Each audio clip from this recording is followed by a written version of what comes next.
6:49, we are back before you head out the door with the top stories you need to know. In our Smart Starting, we begin with some breaking updates on a tire slashing spree here in Rochester. Someone went out and cut the wheels on more than a dozen cars on the east end. RPD says all of these issues involved cars parked along East Avenue near Winthrop Street. No arrests have been made. Their investigation is ongoing. Officers asking anyone with leads on who might be responsible for puncturing those tires to please call 911.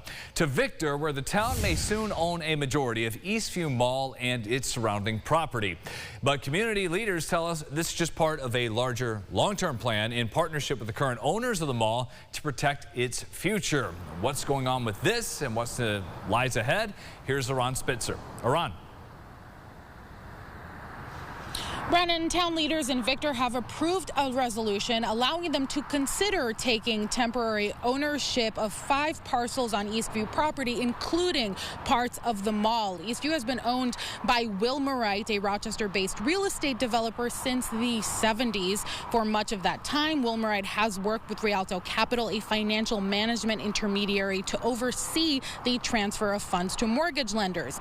This prevents Wilmerite from accessing money to fund improvements at the mall, including parking lot repairs, certain landscaping, and renovations. So Wilmerite consulted with the town of Victor about paying off its mortgage lender and ending its agreement with Rialto.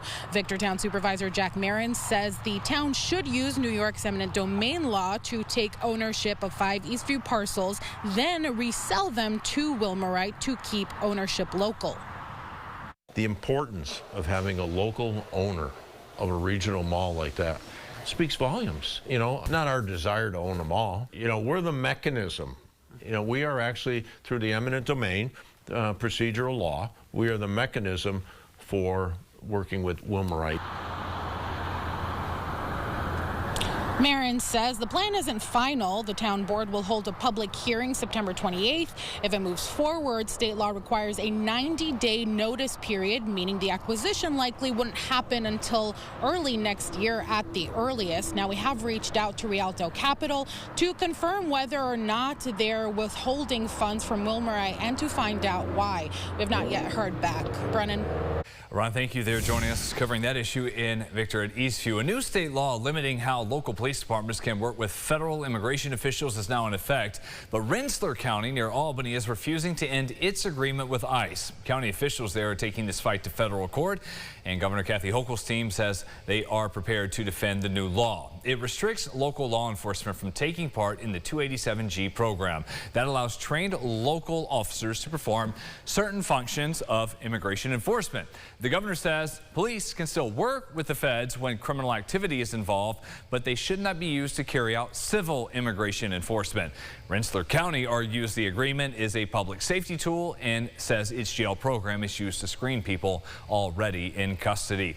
Tributes keep pouring in around the world this morning for Dolly Parton. The beloved country music icon died peacefully in Nashville at the Vanderbilt Ingram Cancer Center. She was 80 years old. Her life and legacy moved countless hearts over the span of her decades-long career, from her chart-topping songs to later in life when she was well known for her philanthropy work and giving back to so many. That included the Imagination Library, which a spokesperson says will keep sending books to eligible children before they go to grade school for years to come. On the 14th of this month, one of her last appearances, she shared virtually her final personal health update with fans for the opening of a new Dollywood attraction. Now, I've told you before, all my fans, that I've had a few little health issues, and sometimes I get a little dizzy and I get dehydrated, and I'm dehydrated. And so my Nashville doctors kind of clipped my wings saying, you ain't traveling this week. So I guess if your doctor tells you you ain't traveling this week, you ain't traveling this week. Always had her humor and smile. Last Friday, she gave a final phone interview to People magazine outlining her health recovery and intent to keep working as long as possible.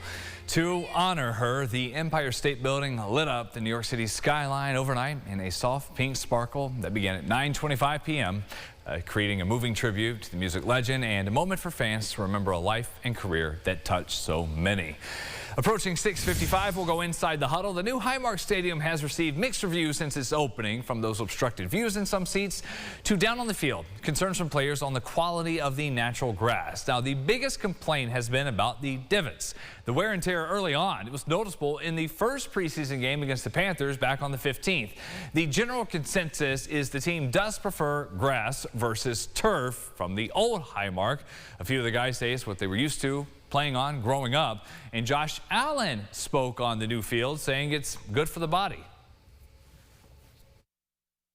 Grass is healthier for our bodies. I'm to a point in my career now that when we practice inside on the artificial, I can feel it the next day, you know, and when we go out there, I feel great, and I think any guy that was honest would tell you that's how they feel. I've gotten numerous burns on my legs from artificial turf, like to the point where I can't sleep at night because it's bubbling over, and it's very painful. So I'm excited to not have to deal with that at home, at least. I know we still probably will play games on the road that are turf, but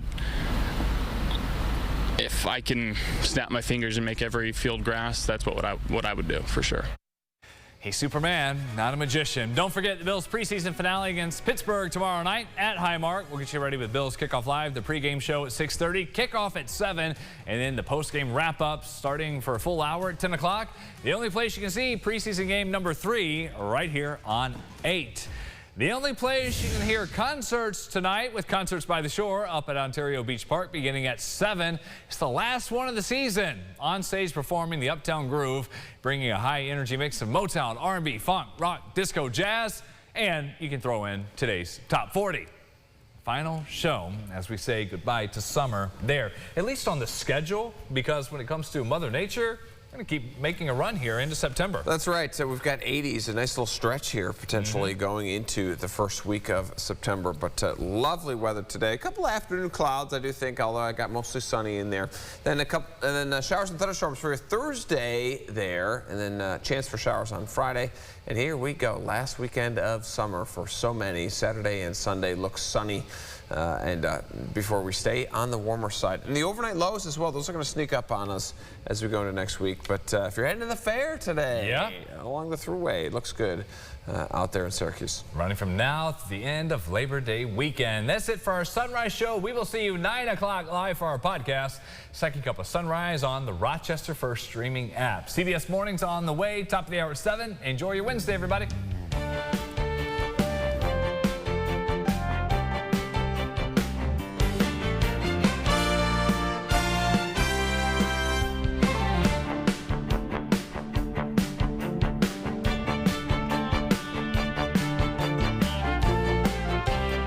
Follow News 8 wherever you are on RochesterFirst.com, Facebook, X, and on our app for news and weather.